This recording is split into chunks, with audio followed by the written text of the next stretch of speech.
Le Niger met fin à sa coopération militaire avec les États-Unis. Après les Français, les militaires américains seront à leur tour chassés du Niger. Les autorités de Niamey ont dénoncé, samedi 16 mars, avec effet immédiat, l'accord de coopération militaire passé avec les États-Unis en 2012, affirmant que la présence américaine était illégale. Rappelons que, après son arrivée au pouvoir, lors d'un coup d'État le 26 juillet 2023, le nouveau régime de Niamey avait dénoncé des accords de coopération militaire avec la France et les derniers soldats français ont quitté le Niger fin décembre 2023. Après le coup d'État qui a renversé le président élu, Mohamed Bazoum, Washington avait suspendu sa coopération avec le Niger. Mais les États-Unis comptent quelques 1100 soldats engagés dans une improbable et stérile lutte contre les djihadistes et disposent d'une importante base de drones à Agadez. En décembre, les Américains se sont dit prêts à reprendre cette coopération, sous condition.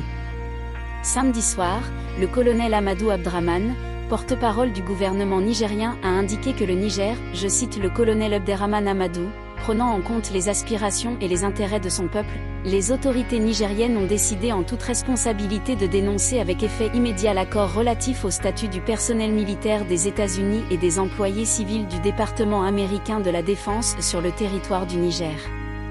Fin de citation. Dans un communiqué, lu à la télévision nationale nigérienne, M. Abdrahmane Amadou précise que la présence militaire américaine est illégale et viole toutes les règles constitutionnelles et démocratiques. Selon Niamey, cet accord injuste a été imposé unilatéralement par les États-Unis via une simple note verbale le 6 juillet 2012. Cette décision survient après une visite de 3 jours d'une délégation américaine menée par la secrétaire d'État adjointe aux affaires africaines, Molifi, qui n'a pas pu rencontrer le président nigérien, Abdourahmane Tiani, durant ce séjour, selon une source gouvernementale nigérienne. L'arrivée de la délégation américaine n'a pas respecté les usages diplomatiques, a expliqué samedi M. Abdrahmane Amadou, assurant que le gouvernement des États-Unis avait informé Niamey de façon unilatérale de sa date d'arrivée et de la composition de sa délégation. Il a également dénoncé l'attitude condescendante de Molifi, une attitude de nature à saper la nature des relations entre les deux pays. En clair, la délégation américaine a débarqué à Niamey sans que les autorités nigériennes ne soient informées sur les objectifs et sans qu'il n'y ait la moindre préparation en amont de la visite de la délégation américaine à Niamey. Une façon pour le moins méprisante à l'égard du président Tiani qui a refusé de recevoir la délégation.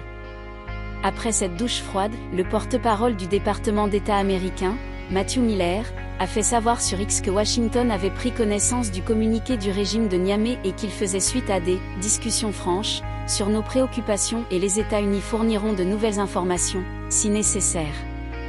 Fin de citation.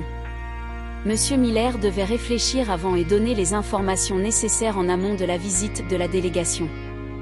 Il n'a visiblement pas compris qu'on ne débarque pas chez quelqu'un sans qu'on y soit invité. Même un enfant de 5 ans doit le savoir. Rappelons que le Niger, après les menaces d'une intervention militaire de la CEDEAO et de ses parrains occidentaux, s'est rapproché de la Russie, de l'Iran et de la Chine et n'a manifestement rien à faire ni de la France et encore moins des États-Unis. Qu'ont-ils apporté au Niger? Le terrorisme, la mort et la pauvreté. Je ne vois rien d'autre.